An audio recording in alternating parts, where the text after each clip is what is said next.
So today we'll discuss about space complexity and time complexity. Generally, these two things are used to identify the algorithm complexity. So means suppose X is treated as an algorithm and N is treated as the size of input data. The time and space implemented by the algorithm X are the two main factors which determine the efficiency of X. So whatever the algorithm X will be, the efficiency of algorithm X will be calculated or identified with the help of these two main factors, that is called time and space. So time factor is nothing but the time is calculated or measured by counting the number of key operations, so such as comparison in sorting algorithm or any type of algorithm. So for example, how many comparisons are there, how many looping statements are there, so how many normal statements are there, these all things will be calculated. So for time factor. Second one is space factor, means the space is calculated. Here the space is calculated or measured by counting the maximum memory space required by the algorithm. So generally the complexity of an algorithm f of n provides the running time or storage space needed by the algorithm with respect of n as the size of input data. So maximum the complexity will be represented with the notations, asymptotic notations like big O, omega, theta. So maximum will use big O notation to mention the complexity of an algorithm. So now first we discuss about space complexity. So space complexity of an algorithm, it represents the amount of memory space needed to the particular algorithm in its life cycle.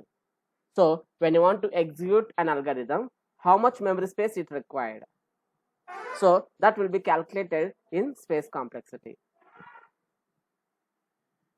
So the space needed for the particular algorithm is equal to the sum of two components.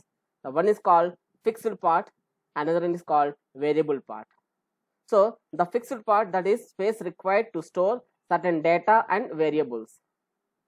So whatever the variables we are having, so for that data, how much space it is going to use, that will be called as a fixed part. And variable part is nothing but so the variables which are totally depending on the size of the problem. For example, I'm going to consider the variable which is having some pointer. So when it comes to pointer variable and when it comes to like structure like that, we can't identify how much size it is going to utilize. Why? Because some data may require less amount of data and some require more amount of data. That nothing but dynamic variable, we say that. So I don't know how much space it required. That is called variable part.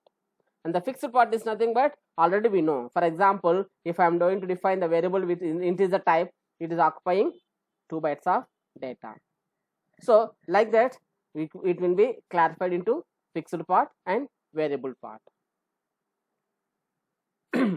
So the space complexity will be represented with S of P of any algorithm, and the P is S of P equal to A plus SP of I, where A is treated as a fixed part and SP of I is treated as a variable part of an algorithm. So both the fixed part space and variable part space will be added, and finally we'll get space complexity. So here we are going to explain how we are going to calculate space complexity with one algorithm. Here I am defining algorithm sum by taking P comma Q. So to need to addition of these two statements P and Q, whatever the values we are having. So simply I am saying that R equal to P plus Q plus 10. So whatever the value I received through P and whatever the value I received through Q, both plus additionally 10 I am taking. So when it comes to calculation of space complexity for this one, here we identified 3 variables, that is P, Q, R, and one constant, that is all 10. So hence SP equal to 1 plus 3. So 3 variable sizes are there and one is constant. So totally 1 plus 3. So and the space is depending on data types of the given constant type and the variable, and it will be multiplied accordingly. So this is about space complexity. So how much memory it is going to, how much units of memory it is going to use means totally 4 units. So that will be represented based on the data type. So if it is integer, it is occupies 2 bytes. If it is float, it occupies 4 bytes, like that. So but we'll say that the space complexity for this one is 4 only. So like that, we'll discuss about time complexity. The time complexity is nothing but the number of operations of an algorithm performs to complete its task with respect to input size. So based on the input size, so we need to process the given input. So to process that input, it may require some execution time. That's we call it as a time complexity. So maximum the time complexity will be represented with asymptotic notation big O. Why? Because it is providing upper bound of complexity of an algorithm. So here we go with small example. So here we are having one for loop which is for I equal to 0, I less than n, I plus plus, and we are having some statement. So when you are going to calculate time complexity for this one, so it comes as a linear. Why? Because for every for loop, if you are going to for loop, it is going to execute the block of statements. These block of statements are going to execute n number of times. So n number of times it is executing. So that's why we are saying the time complexity is big O of n. So simply we say that if any loop is there, so based on the number of times it is going to execute, we'll calculate that one. So if I said n minus 1, then it is n minus 1 only. The n by 2, then we go with logarithmic representation. So here it is going to execute n times. This statement is going to execute n times. So the time complexity is, we say that big O of n, or else we call it as a linear. Linear itself is big O of n. And we go with another example. Here when I am going to execute this one, here I am having 2 looping statements. One is I loop, it is called outer loop, and another one we are having for j equal to 0, j less than n, j plus plus, it is inner loop. So when you are going to execute this statement, it will execute n into n times. Why? Because the inner loop will be executed n times, outer loop is going to execute n times. So both n into n means n square. So the time complexity for this block of statements is big O of n square, or else we call it as a quadratic. So like that, we go with one more example. Here I am going to define quicksort. So quicksort we are defining. So here quicksort of the parameters are getting list, left, right. List is an array, left, right are normal variables. Here what I am doing is I am partitioning the total list into 2 parts.